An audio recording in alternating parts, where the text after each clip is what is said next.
ایک معاشرہ تب پروان چڑھتا ہے کہ جب وہاں کے عمر رسیدہ افراد یہ جانتے ہوئے بھی پودے لگائیں کہ وہ خود اپنے لگائے ہوئے پودوں کے سائے میں کبھی نہیں بیٹھ پائیں گے۔ قدیم یونانی کہاوت: مزاج کے خلاف بات پر مسکرا کر نظر انداز کر دینا لڑنے سے بہتر ہے۔ جو اچھی بات سنو اسے لکھ لو، اور جو لکھو اسے حفظ کر لو۔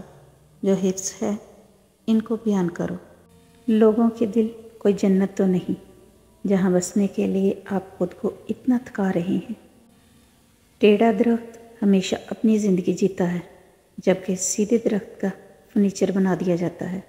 چینی کہاوت: عقل جیسی کوئی دولت نہیں اور جہالت جیسی کوئی غربت نہیں۔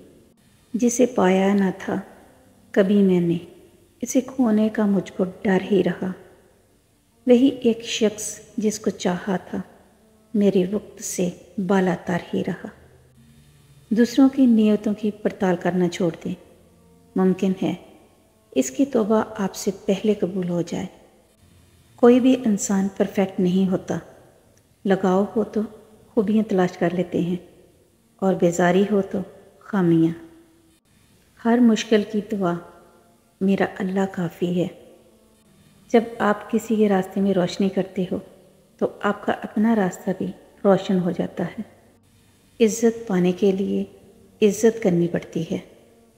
خطرناک وہ ہوتے ہیں جو اندر سے بدصورت ہوتے ہیں۔ چہروں کی بدصورتی کسی کو نقصان نہیں پہنچاتی۔ اچھی تربیت تو گھروں سے ملتی ہے، اونچے اسکول صرف تعلیم دیتے ہیں۔ مخلص بندہ ہمیشہ جذباتی اور منہ پھٹ ہوتا ہے۔ وہ مکار لوگوں کی طرح الفاظ کا چناؤ اور لہجے کی مٹھاس پیدا نہیں کر سکتا۔ سکون تھا، سادگی تھی، بندگی تھی۔ جب موبائل نہیں تھا تو ایک زندگی تھی۔ موم بتی کو آخر میں معلوم ہوتا ہے کہ اسے ایسے داغے نے جلا دیا جسے وہ سینے میں چھپائے ہوئے تھی۔ گفتگو کیجیے مگر احتیاط کے ساتھ۔ لوگ مر بھی جاتے ہیں الفاظ کے ساتھ۔ منزل تیری تلاش میں گھومے گی در بدر۔ خلق خدا کی راہ سے روڑے ہٹا کے دیکھ۔ کسی کا بھلا نہ ہو سکے تو برا کرنے کی کوشش نہ کرو۔ دنیا کمزور ہے لیکن دنیا بنانے والا نہیں۔ ٹوٹنے کا مطلب ہمیشہ زندگی ختم ہونا نہیں ہوتا۔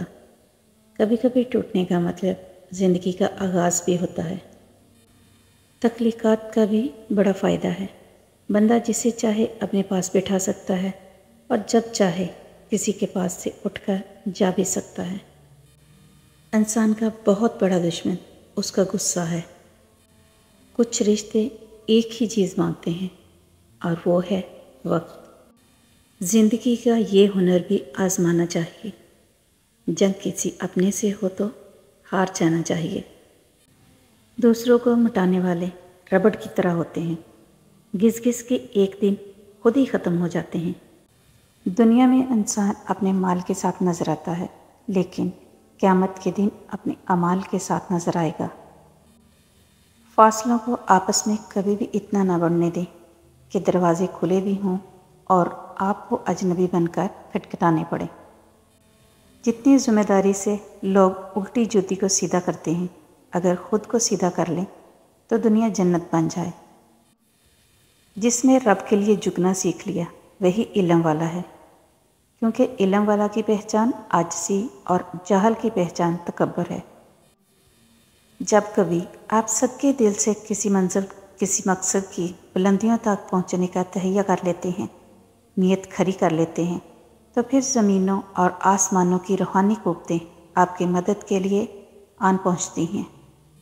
بہترین تعلق کی سب سے بڑی خاصیت یہ ہے کہ وہ آپ سے اختلاف اور ناراضگی کے باوجود بھی آپ کا خیال رکھنا اور فکر کرنا نہیں چھوڑتا۔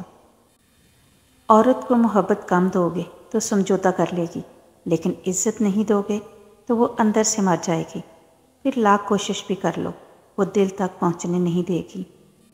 ماں مر بھی جائے تو قبر پر جاؤ، ماں تب بھی اپنی اولاد کے لیے دعا کرتی ہے۔ ندی سوکھ بھی جائے تو مٹی میں نمی ہوتی ہے۔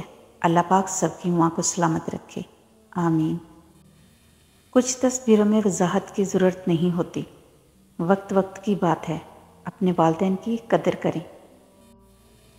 عورت کا رتبہ اللہ تعالیٰ نے کتنا بڑا رکھا ہے، رحمت بن کر آتی ہے اور جنت بن کر جاتی ہے۔